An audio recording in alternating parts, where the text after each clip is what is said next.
Welcome sa Dries TV. Kung interesado ka sa ganitong news, huwag kalimutang isubscribe ang ating YouTube channel. Maraming salamat! Welcome back again sa ating YouTube channel mga kakimpaw, and sa update natin ito ang pag-uusapan natin ay tungkol sa mga importanteng kaganapan kina Kim and syempre kay Paula Avellino. Pero bago po ang lahat, maraming salamat sa inyong patuloy na pagsuporta at pagsubaybay sa mga daily update natin. Kaya naman bilang pasasalamat, narito po ang ilang napili kong komento patungkol ito sa naging previous update. Una komento mula po ito kay Ginang Lolita Maestrado. Sabi niya, alam mo ba Ma'am Ders, gabit araw inaabangan ko talagang updates ng Kim Pao. Sana, road to forever na ang Kim Pao. Yes, we believe on your news, and also to Ma'am Gandara. God bless and love you both. Maraming salamat po sa komento, Ginang Lolita Maestrado. And syempre sa pagtitiwala mo po sa akin, sa aming mga vloggers, na kung saan ay nagbibigay po ng update kay Kim and Paolo Avellino. Alam niyo naman po siguro pag fake news or kung totoo po ang mga ibinabalita namin. So naging routine ko na rin po kasi mga kakimpaw ang mag-update sa inyo every morning or every afternoon tapos gabi, parang hindi po kompleto yung araw ko pag hindi ako nakakapagbahagi ng balita kay Kim and kay Paolo Avellino. Kasi alam ko may nag-aantay, ganyan po mga Kimpaw. Kaya parang naging routine ko na rin ito everyday. Kaya kahit busy, pinipilit ko pong mag-update kahit isa, dalawa, 'di ba? Kasi alam kong naghahanap po kayo ng balita tungkol kay Kim and Paula Avellino. And yes, road to forever na talaga itong si Kim and Paula Avellino kasi ramdam at nakikita naman natin kung gaano po ka-genuine yung pinapakita nila sa isa't isa. And syempre, nakikita natin yun. Hindi po napepeke ang mga nararamdaman, hindi napepeke ang ating pwedeng igalaw mga kakimpaw, lalo na kung off-cam, di po ba? Sila po talaga ito at hindi lang pang fan service katulad ng sinasabi ng ilang mga taong hindi po nakakilala sa kanila. So maraming salamat sa komento, Ginang Lolita Maestrado. God bless po. Mabuhay kayo. At ang next comment naman mula po kay Ginang Mila Carillo. Sabi niya, tama lang ang ginagawa ni Pau, hindi dapat ipagngalandakan ng buhay ng Kim Pao. Kasi gusto lang sirain ang pagmamahala ng Kim Pao. Puro paninira lang sa Kim Pao, kaya Pao, huwag pabayaan si Kim na mawala sa tabi mo. Ikaw lang ang meron siya, kaya Pao sapat na sa amin makita kayong dalawa. Masaya at panatag na kami hanggang dulo. Thanks God, iwasan nating masira ang Kim Pao. Nandito pa rin kami, nakasubaybay lagi sa Kim Pao. Good support lang tayo. Abangan natin ang movie teleserye ng Kim Pao. Have a good work. Huwag pansinin ng mga bashers. Tigilan ang kakadikit sa Kim Pao. Masaya ang Kim Pao. Gabayan kayo ng Panginoon. Ituloy lang ang good or ang goal ninyo. I love you, Kim Pao. So yes, tama po kayo dyan. Ginang Mila Carillo. Nakagabay po sa kanya ang Panginoong may kapal, lalo't higit. Alam natin na sobrang bait, busilak ang puso ni Kim. Ganon din si Paula Avellino. Deadma po sila sa mga bashers at sana tayo din mga kakimpaw.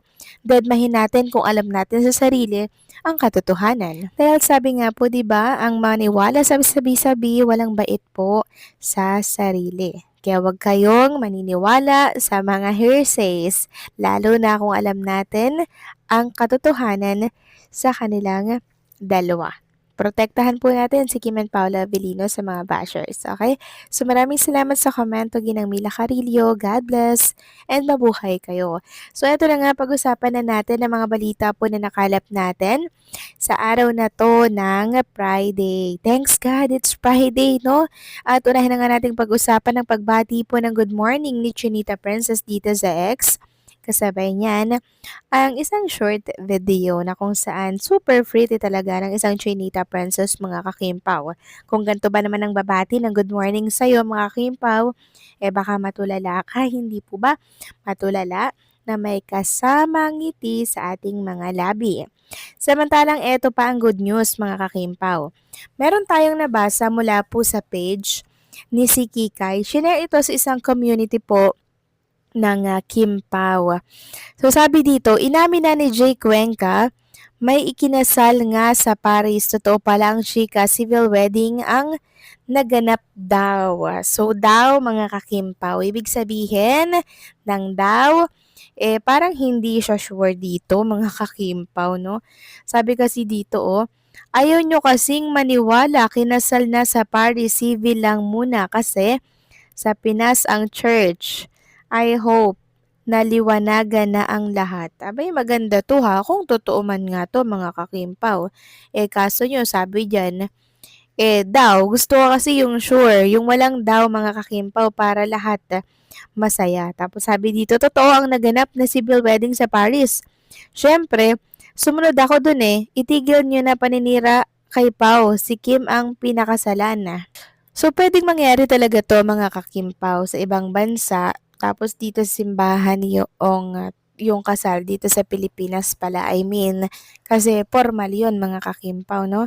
2 beses, papakasalan or pinakasalan. So, kung may katotohanan man nga po itong post ng page na sige, kaya ba ako na ang pinakamasayang person sa balat ng lupa mga kakimpaw. At alam ko kayo din, magiging masaya rin kayo kung may katotohanan man nga itong post ni si Kikay, 'di ba? Kasi nakikita naman talaga natin kay Kim and Paolo Avellino yung talagang totoo, no? Totoo talaga sila sa isa't isa. Hindi po sila yung parang pang fan service lang. Hindi sila yung pang promo lang kasi wala namang project si Kim and Paolo Avellino ngayon, ba't magpapa-promo? Pero kahit na walang project, still magkasama pa rin, magka-banding pa rin, hindi makapag-jogging yung isa pag wala yung isa, hindi makapag-gym yung isa pag wala rin yung isa. So magka-connected ang mga puso, mga kakimpaw, no? Talagang hindi sila makakilos pag wala ang isa. Ibig lamang niyang sabihin, isang patunay ito mga kakimpaw, na iisa na talaga silang dalawa. Kahit dalawa sila, iisa na lang po ang bilang mga kakimpaw. And marami na din po mga fans ang nakakapansin at nagsasabi na para mag-asawa na nga daw itong si Kim and Paula Avellino. Syempre, yun yung napapansin po nila mga kakimpaw. Yan po yung kanilang nakikita. Kaya malaya naman tayo magbigay ng opinion, 'di ba, sa mga nakikita natin kay Kim and Paulo. Kasi hindi naman mapepeke nga po ang katotohanan. Lumalabas yan sa salita, sa action, hindi po yan maipagkakaila. Hindi yan maipagkakatuwa or hindi yan pwedeng ipagkaila kasi maging si Kim Cho nga po hindi siya na makapag-deny. Pero safe lang yung sagutan niya pero hindi siya nagdi-deny mga kakimpaw. Ibig sabihin, for the real na talaga si Kim and Paula Avellino. Kaya sa mga hindi naniniwala dyan, bahala po sila. Basta tayo, continue supporting Kim and Paula Avellino kay kinasal man or hindi pa, okay lang yan. Darating at darating tayo sa part na yan. Basta wag tayong mainip, okay? So, paano mga kakimpaw? Hanggang dito na lamang po ang update natin. Maraming salamat sa patuloy na pagsuporta.